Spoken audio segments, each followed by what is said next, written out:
Okay, great. Looks like everybody's in. Perfect. So, hi everyone, and welcome to today's ECA Learning Zone webinar. Today we'll be delving into the realm of UPS systems with Ciaran, Business Development Manager at Schneider Electric. Before we kick off, a few housekeeping bits from me. Ciaran will be presenting to you for the first part of the session, and we'll be aiming to leave some time at the end to answer any questions you have. Now, we have a Q&A function, so please feel free to add questions throughout, and we'll get to as many of these as we can at the end of the presentation. You'll see there's also the option for you to upvote questions by other attendees that interest you, so please do keep an eye out on that too. Now, this webinar is also certified for 1 hour of CPD, and you can claim your certificate by scanning the QR code, which will be available at the end of the presentation. This session is also being recorded and will be made available to you to watch on ECA's YouTube channel. Thank you for joining us, and over to you, Ciaran. Thank you. So nice to see you guys. My name is Ciaran Vaughan. I'm Business Development Manager for our secure power offer here at Schneider Electric. So today, as Annie just said, I'm going to be presenting our UPS CPD. I want to keep it quite light and interactive as well. So it's not just death by presentation or death by PowerPoint. So without further ado, we'll get started. So things we're going to cover today are, oh, geez.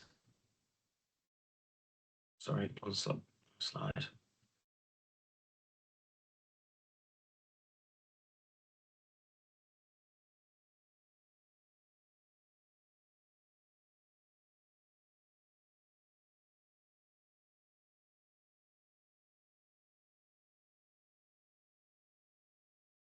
Sorry, all.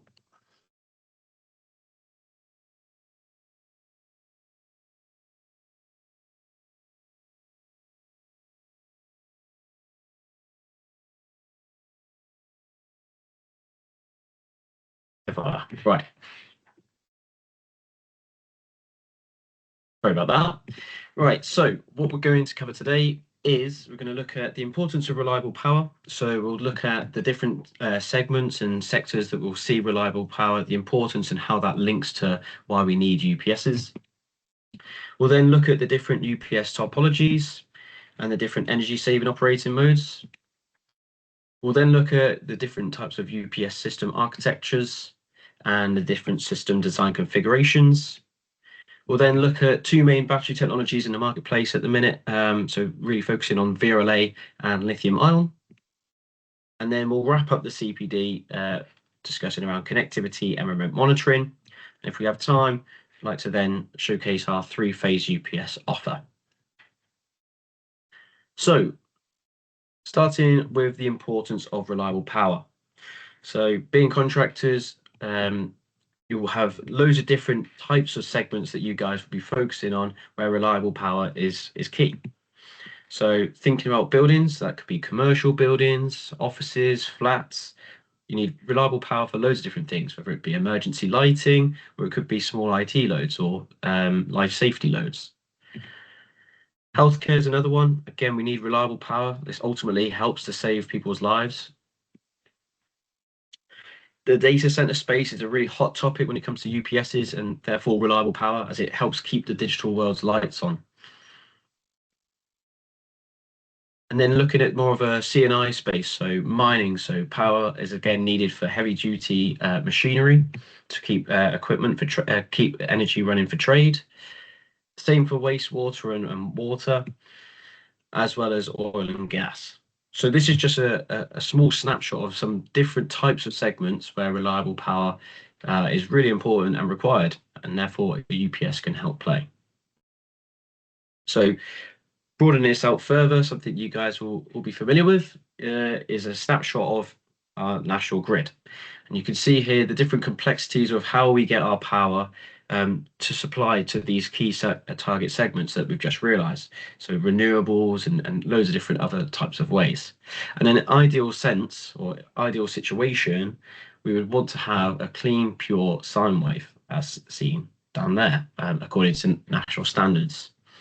However, as you guys will know, this isn't always the case. And there's quite a few different reasons for this. So some of those reasons could be voltage variations, frequency variations, You might get sort of mini disturbances and micro outages. You might also get longer outages. So a UPS will help because it will help provide that reliable and safe power. So I'm going to open it up to the chat with my first question for the day. So UPS has three main functions. Does anyone want to hazard a guess in the chat of what those three main functions are? Or even still be brave enough to come off mute and have a go.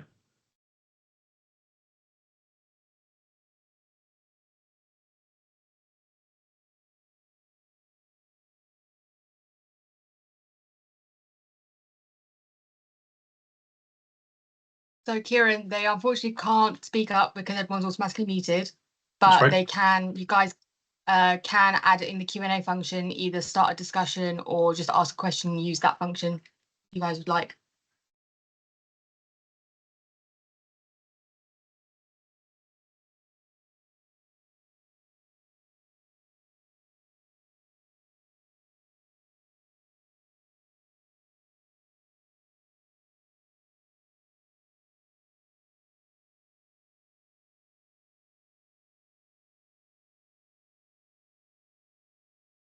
Hi, David. Unfortunately, we won't be able to hear you speak. Are you able to put it in the Q&A bit, what your comment is, please?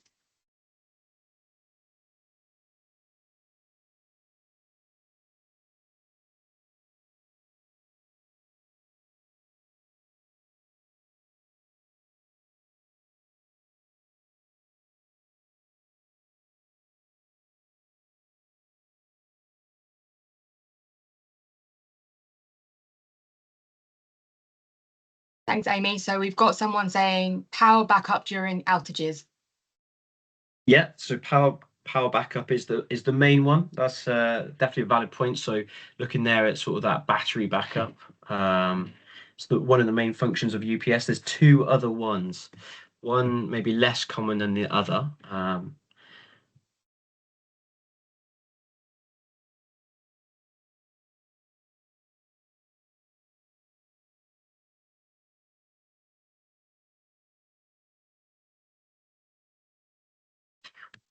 We'll read them out. So the first one is surge protection. So it does, a UPS can actually provide us a small amount of surge protection, so protecting products downstream from unexpected surges or spikes in power.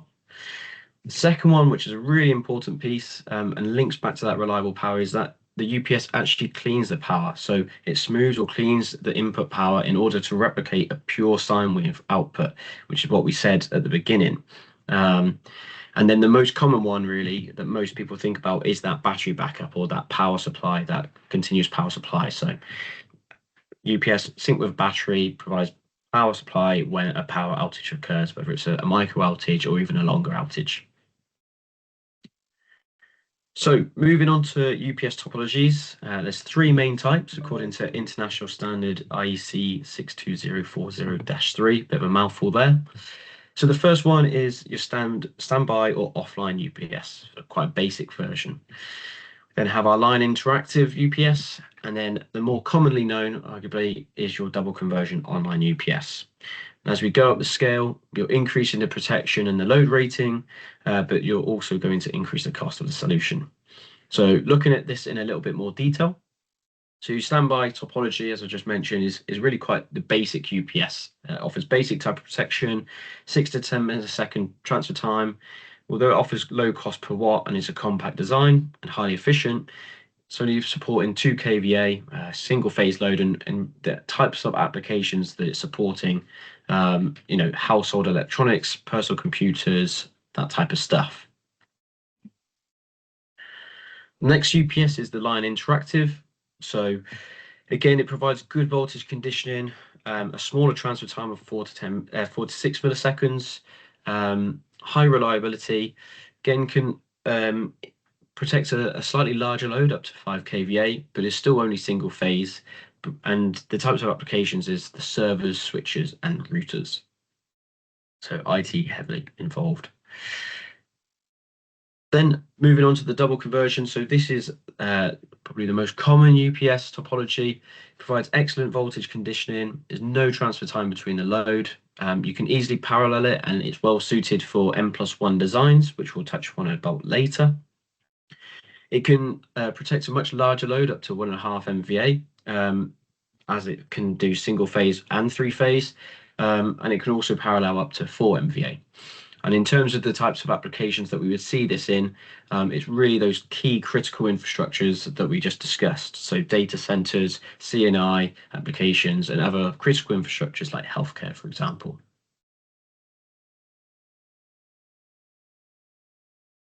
So moving on to UPS energy saving operating modes. So if we look at energy efficiency, in this context, we're saying the general term energy saving operating mode is defined as a UPS operating mode for which the primary goal is to reduce the system power loss and increase efficiency compared to inverter operation. We've got a small example there. And what I'd like to do here is open up to the floor again. So get ready to put your answers in the chat. Got a working example. So if we said that we have a current UPS running at 96% efficiency, and it has a 1% efficiency improvement, and it's running on a 1 megawatt load, we'll also assume that the cost of electricity is 20 pence per kilowatt hour. Does anyone want to have a hazard a guess, put in the chat, of what the annual electricity saving would be? So I'll say that again. Current UPS is running at 96%. We upgrade it where the UPS is now running at 97% efficiency. It's on a 1 megawatt load, and it's 20 pence per kilowatt hour. What would be the annual saving? I've done a few of these now, and I think I've had 4 people get it correct, and I've probably done this about 20 times. So anyone want to be brave enough and hazard a guess?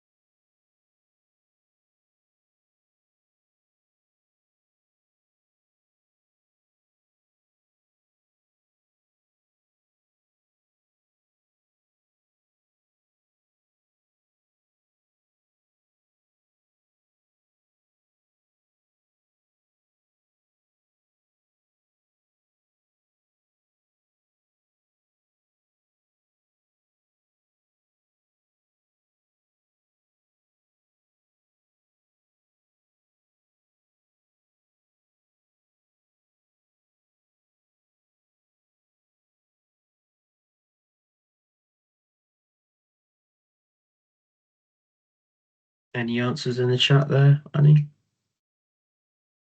Look like anyone's brave enough. Doesn't look like anyone's brave enough.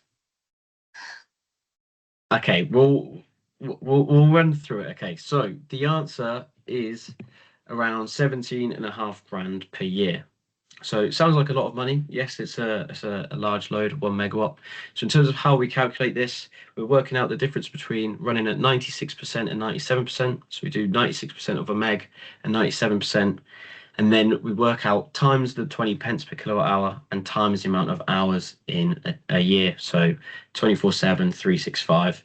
And then you get 17.5 grand there or thereabouts, depending on how you've rounded it up. And the reason for this exercise is just to show you that 1% efficiency improvement doesn't sound like a lot, but actually over the course of a lifespan of the UPS, that could be quite a lot of money saved for an end client. So 17.5 grand a year, say a UPS system's probably in place for maybe 10 years. That's a decent saving, albeit on a large load. So with that in mind, we'll move on to energy saving operating modes. So the first one we've kind of already covered. So it's your double conversion online operating mode. And depending on the manufacturer that you use, we'd say around 95+% efficiency. And it's great. It regulates the voltage and frequency. It recharges the batteries. There's no transfer time between the load. So it's running at class 1 operation. And you also get harmonic and power factor correction. So this is a standard operating mode for all 3-phase UPSs. Now, a lot of manufacturers have come out since and provided a mode called eco mode. So eco mode, as you can kind of compare to the calculation we've just done, you get a much higher efficiency improvement. However, there's a lot of drawbacks that you need to consider. So it doesn't regulate the voltage or frequency, it doesn't recharge the batteries, there is a transfer time between the load, and also it doesn't provide harmonic and power factor correction. Some manufacturers, I won't say who, have created, let's call it active eco mode. So this is where you get the best of both worlds. You get an increase in efficiency up to 98+% efficiency. Although it doesn't regulate the voltage or frequency, it does still recharge the batteries. There isn't a transfer time between the load, and it does provide harmonic and power factor correction.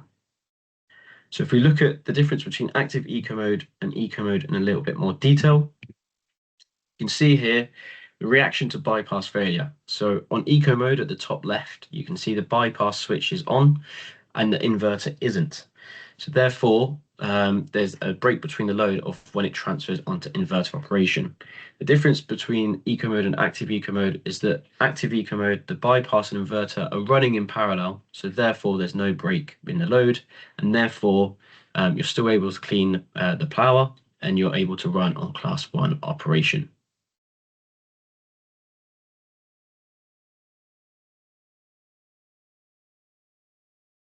So moving on to UPS system architecture design.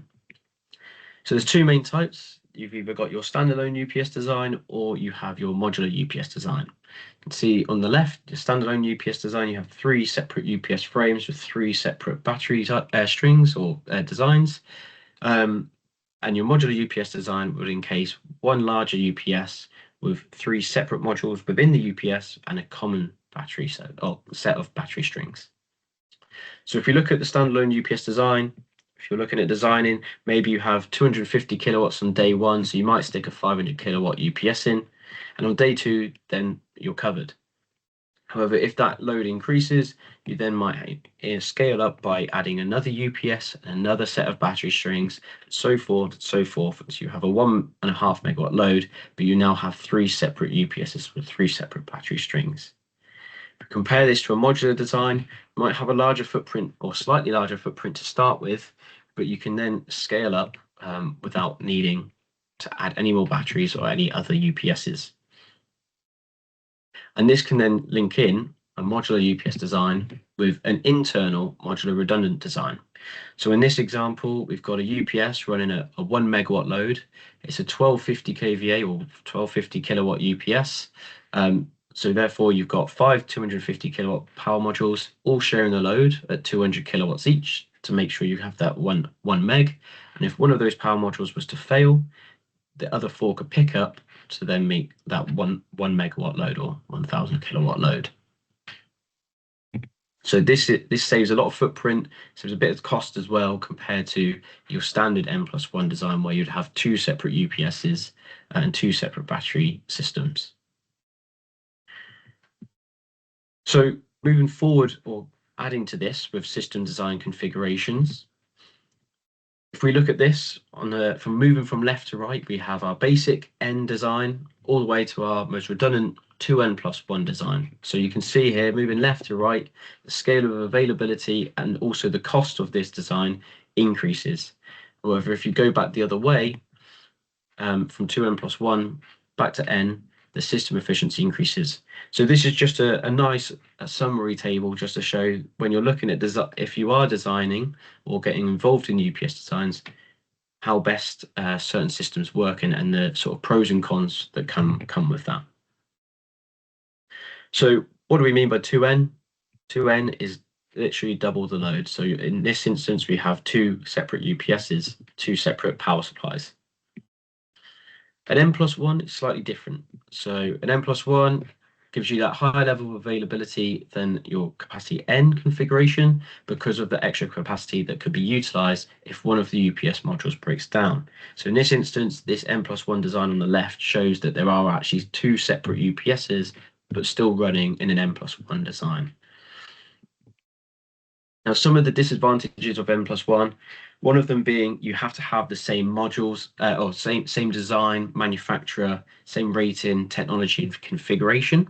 So you couldn't use one manufacturer's UPS with another and then put that as an N+1. It would have to be the same manufacturer.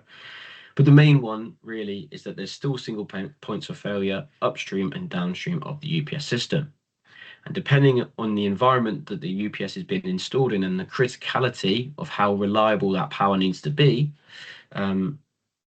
this will depend on whether you need to go to the next phase, so a 2N+1 configuration. So again, the advantages of this, you now have two separate power paths, so you now have no single points of failure. So it's the most fault-tolerant design that you can think of, or very fault-tolerant. The configuration offers complete redundancy from service entrance all the way to critical loads. So when we spoke at the start of this session about that reliable power and not going onto raw mains, and the UPS's other function as well as providing the battery backup is that it cleans the power as well. UPS redundancy can still exist even during concurrent maintenance. And UPS modules, switchgear, and other distribution equipment can be maintained without transferring the load to bypass mode, which would then expose the load to unconditioned power. And that's where equipment that might be downstream of the UPS might be very sensitive to going on to unconditioned power. We see this a lot in data centers, but the same can be applied in all the other critical infrastructure environments that we've just discussed. So it's not just data centers, healthcare, C&I, commercial buildings, etc. Now, the main disadvantages of this is that it will be the most highest cost solution, because that's what you're paying for. And also, there will be some UPS inefficiencies because you're running on less than full load. So moving on to battery technology. So we'll just discuss in this session about VRLA and lithium ion. So VRLA is valve regulated lead acid batteries. There's two main types. There's your modular batteries and your classical batteries.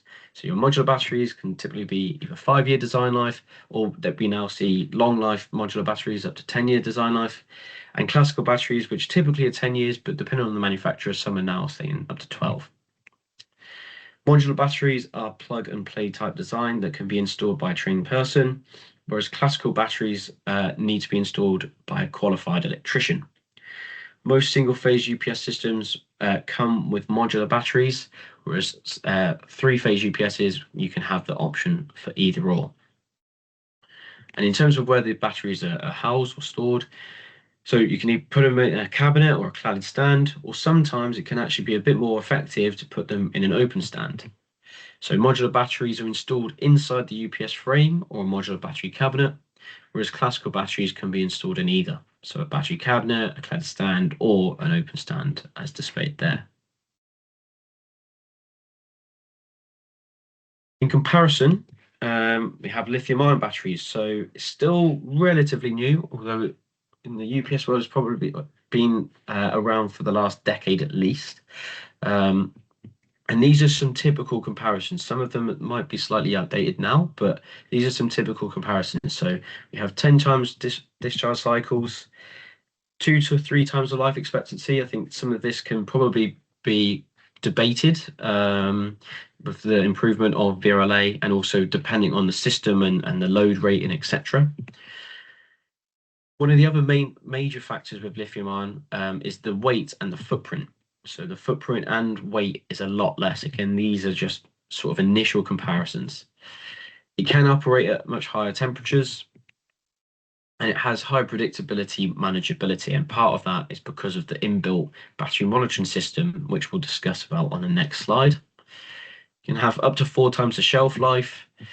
Again, total cost of ownership savings around 30 to 50%. These are just comparisons, but with that, you do have a higher upfront cost. And again, 5 times the recharge time, which is another key factor when thinking about how quickly discharging and recharging the batteries. And this on the left-hand side is an example of a lithium-ion cabinet, which we'll break down into the next slide. So something that, since I've been working with UPSs and batteries, that I get asked a lot is around safety levels when it comes to lithium-ion batteries. The thing that we can say is that this lithium-ion battery system that we're talking about is a system which comes with a UPS, and it provides multi-layer protection for outstanding safety levels. So moving from left to right, essentially what it has is a system level battery monitoring system, rack level, modular level, all the way down to a cellular level of protection.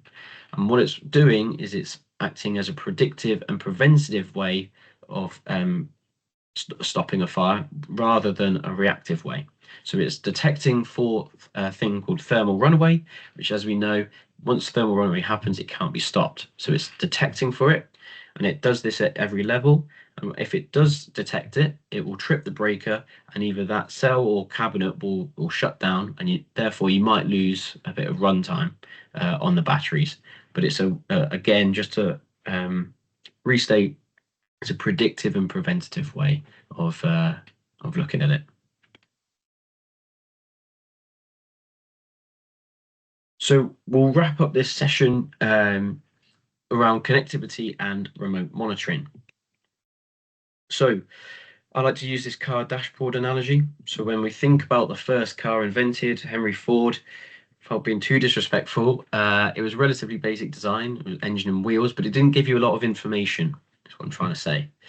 And as cars developed, you got a little bit more information, but cars in maybe the 70s and early noughties still didn't give you enough information where you would end up doing your MOT and still, crossing your fingers hoping that you'd pass. Cars today give you almost too much information. They're able to give remote firmware updates. It's information overload. And we can almost apply this to the importance of a network management card in a UPS. So many customers will want a centralized IT or FM provider to provide and manage their installed UPSs. Many UPSs have web interfaces and can accept network management cards that enable remote UPS monitoring from any internet connected computer, and in some cases give two-way UPS management. So this is an example of a network management card. Some UPSs will come already pre-installed, some will have to get them separately. And the way the market's going is that they're now running on a subscription model basis. Some of the benefits of the network management card is it can provide you notifications, so you can get notified of problems, ensuring crucial situations are dealt with in a timely manner. Data log and event login, so you can pinpoint when certain events are happening and spot trends in the system. As I mentioned earlier, you can do remote firmware updates. And then the other important factor is that it can provide a network shutdown, a graceful shutdown of servers in the event of an extended power outage, which then protects the information on those servers. Again, it can be connected back into the building management system as well via BACnet or Modbus as well. So we spoke about the importance of reliable power and how a UPS can help that. It's now important that UPSs are also tracked and managed properly so that they're not the issue for not providing reliable power. So that was a whistle-stop tour on an introduction to UPS. I'm aware that that went a lot quicker than it usually does. So please put your questions in the chat and I'd be happy to take the answers. And then afterwards, I'll do a quick overview of our three-phase portfolio here at Schneider Electric. Thank you.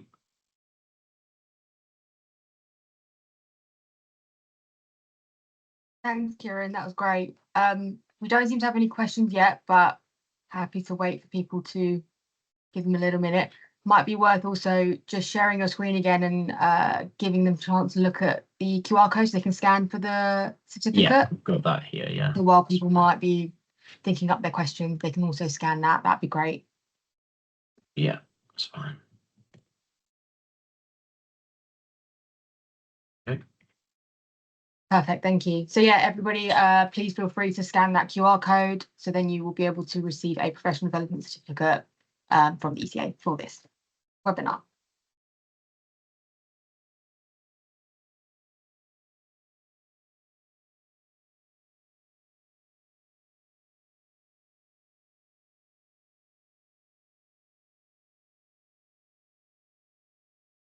Just wait another minute, make sure nobody else has any burning questions.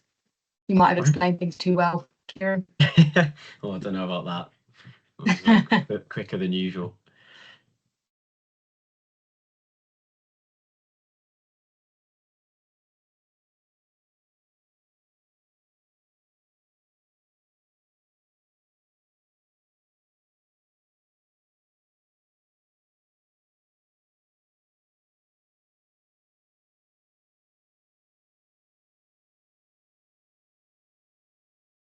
I'll just get that back out. I'll just do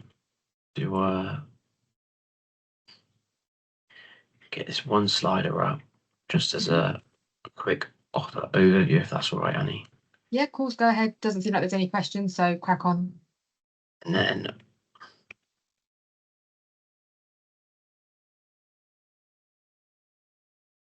right, just share my screen. See that okay? Yeah, perfect. Okay. So this is just a snapshot of our three-phase UPS offer at Schneider Electric. Starting at the top, we have our Symetra range, which is heavily focused or typically focused in the data center environment.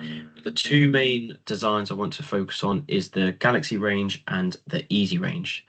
So the Galaxy range is our premium offer, and it can be provided with lithium-ion batteries or VRLA.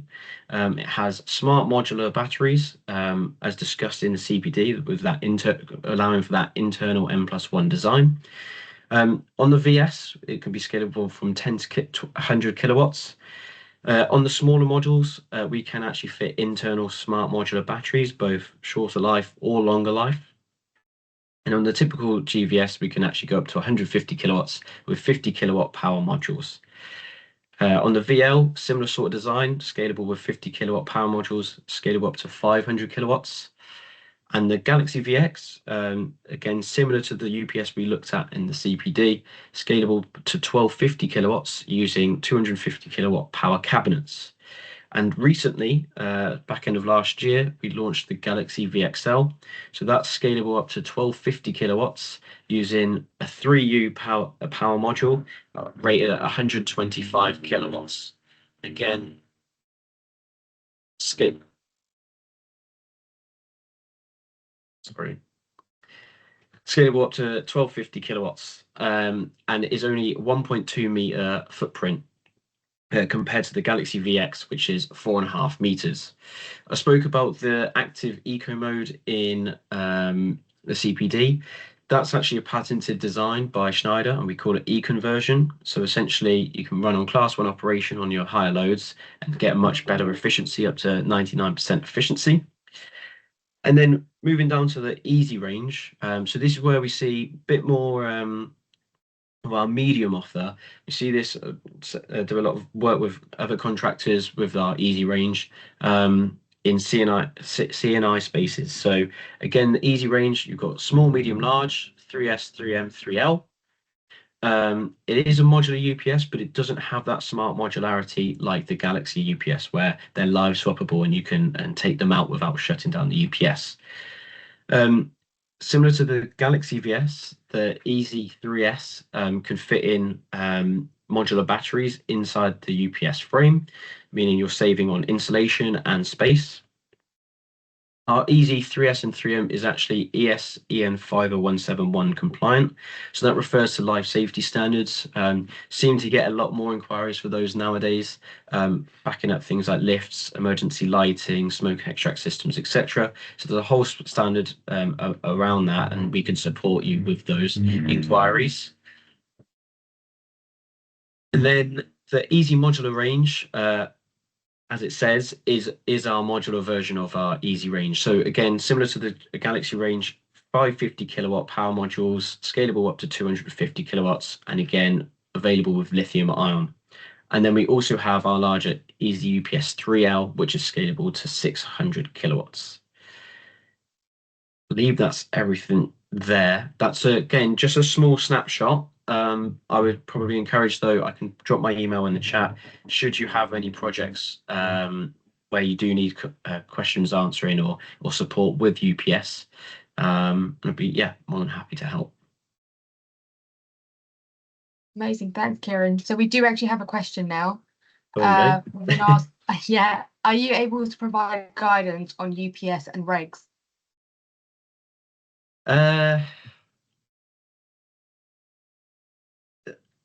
We can provide support on UPS, definitely. In terms of the regulations, I think I'll put my email in the chat and let's have a conversation about the specifics of that and how we would interpret it. Obviously, we don't produce the regulations ourselves. We're just a manufacturer adhering to them. So it would be a one where we would work together to see how we would interpret it together and make sure that both parties are happy with a design that we would put forward. That's quite a political way of answering that question, but I think that's the best way. Fair enough. Thank you. Okay, well, I don't know if there's any other questions. Might give it a couple seconds, but it doesn't look like there are. So thank you, Ciaran. That was really great, really useful. Just to remind everyone, I will be circulating this and it will be up on ECA's YouTube channel. So please do make sure that you check us out on there. And yeah, if there's nothing else, we can end this webinar. Happy, Ciaran? Yeah. Yeah, great. Yeah, if you can share my details with everyone, Yes. and that'd be great. Will do. Perfect. All right. Thanks all. Nice one. Thank you.